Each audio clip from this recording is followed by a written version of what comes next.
Clarity by Dragon Sin, Chapter 10 Recover, Part 2. Hey, this is Ruby. I can't talk right now, but wait, no, Swy, leave that, boom! Oh no, the roof's on fire again! Ruby, are you experimenting with dust in the house again? Run, Swy! Arf, beep. Yang punched the button, ending the call before she had to listen to the silly voicemail once again. She had lost count to how many times she had called her sister, but clearly it was too many if her frustration was anything to go by. Plus, the result was always the same every time. Immediate voicemail. It had been that way since they had all arrived back at Beacon. Blake was sitting next to her with a comfortable hand that she deigned to care for, but Yang also understood what her partner was trying to, and so didn't stray away from the red gesture. For all her facade of calmness, Weiss was walking a hole into the floor of the break room where the three teammates, along with Juniper, were sitting. John had decided to stay as a sign of support for the situation. He wasn't doing a good job in hiding the fact that he was worried about his first friend at Beacon. Even the ever-vibrant Nora was as still as a statue, making the rest of them adopt to her restlessness.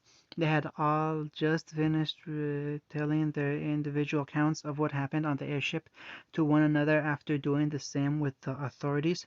Unfortunately, no one had been able to get a good look at any assassin's face, so they couldn't identify them on the street.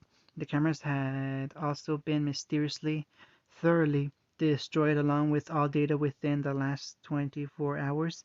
The assassins were still essentially ghosts, just like they always had been. I'm going to kill them. Aang broke the silence with a whisper. Then you'd be no better than them, Weiss countered automatically. Not pleased with this easy dismissal, the blonde brawler growled at the heiress, who didn't flinch from the intimidation. I'm worried about her, too. Are you? Yang scoffed and narrowed her eyes with suspicion at the prim girl across from her. And what does that mean? Surprised by this hostility in their time of mourning, Weiss found herself almost offended by the accusation. Well, it's just that every time I look up, the only thing you seem to be doing is putting my sister down. Yang scowled, openly directing her ire to her teammate. And don't think I don't know about the petition for a change in leadership. That was at the beginning, Weiss defended without remorse. I've long since abandoned that request, but you still don't treat Ruby like a leader. And you do? This hissed rebuked, making Yang pause. You coddle that girl and go along with whatever harebrained scheme she thinks of. Yet, in the time when she tries to do something befitting of a leader, you want to blow her off. That's not true, Yang growled. Really? We mocked, seeing the feeble defense laid before her, because I recall Blake and I being there when she wanted to try different dust effects on our semblances, but you were nowhere to be seen, probably off flirting with yet another pea-brained boy you've laid eyes on. The rest of the room watched as the two argued over trifling things, past actions, and personal eccentrics that, by all accounts, should be should have no bearing on their current situation. But collectively, the observations realized what was happening. The hurt could be heard on both sides, and the two didn't know any other way to release it other than to hurl it at someone else. So attack they did until their emotional bulwarks were worn down to the bricks. She's my partner, Whis hissed, and she's my sister. Yang snarled, her eyes flashing red. Ice and fire met as the two growled at each other. Their auras flared and fed off one another, creating a cloud of steam which obscured the voice of reason trying to talk them down. Knock, knock. Everyone turned to the open door of the break room to see Carden standing in the transept with a bundle in his arm. What do you want? Para scowled, foregoing her usual pleasantries. The hostile tone seemed to reactivate Nora as her eyes lit up with manic anticipation and refocused on the team leader. The implicit compromise, the promise of violence might not bring Ruby back, but at least she could feel like she was doing something if she were breaking Cardin's legs. You, if you're here to start any shit, I'm not in the mood. Again gave her a warning, knowing that she would overact if provoked. It was clear from the similar glares he was being given that she wasn't the only one to think this way. I came to bring this to you. With the poise he should have had when facing the Ursa, Cardin calmly walked over the coffee table in the center of the room. He ignored the barrage of glares on his back and approached as if he were a criminal in a standoff, carefully placing the bundle down and backing away. As the cloth unfolded, Yang's eyes widened when she realized what it was. Crescent rose, her breath hitched as she felt the tears pool in her eyes. She stormed out of the room without a word to anyone. Though she was the one closest, Whis didn't have the will to stop her. None of them did. So they simply sat there in silence, no longer caring for the ginger-haired teen's presence. He left with the silent cue, and they still did not stir as the door clicked shut behind him. All the while Crescent Rose laid on the table as if mocking them for their failure. Clarity. Despite how long the prior day had felt, Ruby found herself waking up unreasonably early the next morning, along with the first gay chirping of blue jays. Freshly washed sunlight steamed into the cave and pried open her silver eyes, but at the same time the gentle rays were finally drying over her cloak and warming her frozen flesh, allowing her to really rest at long last. But there was no rest for the wicked, and Ruby felt the cold stare upon her like ice cubes in the middle of her back. Straining to move the bags under her eyes, she turned over and looked up to see Naruto walking back into the cave with an armful of potential firewood, which he placed onto an already healthy pile. Once allowed to dry, that would last them 2 to 3 days. That could be helpful if they were to be stuck out there that long. Several days ahead was a period Ruby didn't even want to think about, and she found it hard not to be grateful. Wait, if Ruby wasn't awake before, she definitely was now. How are you walking? She shouted, bolting upright and running into the unprepared boy's personal space. On instinct, Naruto's hand darted behind him and reached for his pouch to take out a knife, but found it missing. Right, all remaining weapons had been confiscated and set aside as a safety measure. Ruby was paranoid that he would kill her in her sleep. She was right to be paranoid. What? Armed with nothing but a sigh, Naruto let the reality of what had happened settle. Your leg, Ruby stated tentatively as if unsure of the fact as she double-checked them in her head. It was broken yesterday. You shouldn't be walking. I see. He nodded in simple affirmation. Then, without another word, he walked past the expectant girl to set the wood down on the growing collection. Don't ignore me! Ruby shouted indignantly, stomping her foot against the solid floor. That that thing snapped. I know it did. Confirming this to herself with a nod, Ruby folded her arms and stared at him with a hint of smugness that he patently ignored. Do you always yell? I'm not yelling, the weaponless girl hissed, aware how petulant she probably sounded, and trying to tone it down. You're not stopping whatever it was he was putting about. Naruto was genuinely taken aback for a pause in which he furrowed his eyebrows in concentration. Right, he agreed at last. I forgot the standard was different for females. Excuse me? He was then subject to a 10-minute tongue lashing in which most of the terms spouted from the now demonic-looking young woman's mouth, filled with sharp teeth, bounced right off his stony, bordering on bored demeanor, having experienced firsthand his pink-haired teammates' Haringis, both as the target of her ire and as unfortunate collateral. Naruto knew the best thing to do was remain silent and semi-alert for important points and potential bodily harm. And one more thing! Ruby didn't actually have one prepared, having come to the end of her speech, parroted from her father's soap operas and sister's farewell speech to ex-boyfriends. And I'm not really helping my case, am I? Not likely, Naruto replied without missing a beat.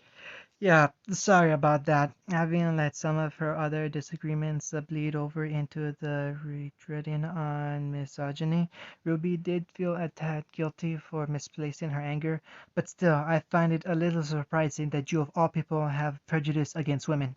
I don't. It was in fact ironic that this would be the first argument he took defense at. Male, female, human, faunus, they all bleed the same. Ruby blanched, but otherwise didn't have anything to say against this. However, Naruto continued calm, air returning as he went back to the laborious task of making fuzz sticks with a stone chisel, items which they would need later if they were to conserve their remaining dust. There are minor differences in the placement of organs between the sexes, and things tend to get even more complicated when it comes to the fauna subspecies, especially within the reptilian and avian genre. I get it, Ruby protested, making note of her elevated voice, and quickly escalated. I meant skill-wise, how some people view women as inferior to men. That is absurd. Asserting this with the certainty of a doctor diagnosing cancer, Naruto didn't even look away from his work. Some of our most successful operatives are female. Without preference, both humans and faunus tend to be more at ease around females, which makes it easier to approach targets without alerting them. Personal appearance does not even matter, and in fact, a more maternal and less threatening set of facial characteristics will more often cause the target to lower their guard. And does everything have to be about killing with you? It was always the simple questions that made him pause, and within the one now, Ruby recalled the first question she had ever asked him. She wondered if back then, behind that mask, he had possessed the same pensive and concentrated look about him as he did now. Yes, I suppose it does. Even the scapulaton in his hand, he was trained to think of as a weapon. He had already constructed a dozen different ways to assassinate the girl with it, at least half that amount to use on himself, should her rescue come before his and they attempt to subdue him. Since the age of 3, I have been raised to be the perfect tool for ending life. So why not now? Why those 6 suicide contingencies when a simple drunkard could have bashed the hunter's brain in? Why was he telling her all this? I shouldn't have told you that, he realized while trying to downplay his misstep. Anything that would reveal details about our structure or operations or training, I can't reveal without risking my life or that of my comrades. I won't tell anyone, Ruby said to reassure both herself and him. It didn't make her any less frightened when he suddenly whipped his head towards her, his eyes gleaming with like the knives that she had squirreled away. Why? Question suddenly reversed. They had come full circle and were now on the other side of the rainbow land, where things were black and white. Why would you not take advantage of any information that could possibly hinder us? I don't know. Ruby sighed and sat down, feeling suddenly weary despite the energy which had caused her to get up early. It's what I was taught to do, I guess. Dissatisfied with this, Naruto narrowed his eyes until they were like squint and tried to focus in on her face, looking for any illuminating details. You were trained as a huntress at Signal Academy for 2 years before you were admitted to Beacon, he summarized. Were where you were overseen by Crow Bronwyn, one of the most infamous licensed huntsmen for his lack of scopes and underhanded tactics when subduing opponents. You mean to say that nowhere along the line were you trained to take advantage of your adversary's weaknesses? The mild blush that had been forming under his intense look quickly drained and her face turned sickly white. How did you know all that about me? It's public record, just like the curriculum for junior huntsman academics and their staff. Therefore, I know that it is mandatory in all schools to at least have at least sparing classes. No, I mean yes, just the sparring. We don't actually aim to hurt another. Then what is the point? The tables were turned again, and it was Ruby's opportunity for a quiet interception. Silently chewing on her lip, she tried to focus on the rocky ground and not the expectant look waiting for her. I am a huntress. We train to protect anyone and everything. We don't want to hurt people. But sometimes it is necessary. It is, Ruby agreed reluctantly. But it is not up to us to be judge, jury, and executioner, she countermanded, with emphasis on the last word and a pointed look towards the blonde. We arrest them so that they can be judged for their actions. Her eyes narrowed, recalling all the previous encounters she had with the normally masked adversary. We protect, not kill.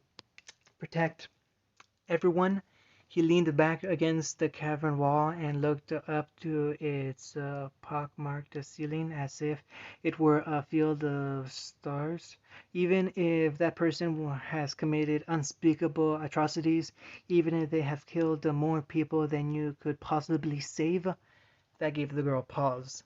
There were logical responses to that question, one which she had surprisingly thought about in the days of existential angst which always followed their encounters. However, there was something more to that question which she couldn't fathom. Was he talking about himself or someone else entirely? She glanced over to meet his flat stare and tried to pry something from those frozen eyes. It only took a few seconds to realize this was futile. "What are you talking about?" she finally dared to ask. Unlike normal conversations, the casualness with which she probably was entirely for her own safety, something happened, didn't it? For a long time he gazed at her stonily as the ball, not revealing any hints before unburdening himself simply and deliberately. "I'm going hunting," and before she could protest, he sorted the cave and leapt into the trees. She sighed in frustration, and before throwing herself down on a rock in that humble abode they would be sharing for the foreseeable future, with nothing else to do, there was all the time in the world to think about what was said. End of chapter 10.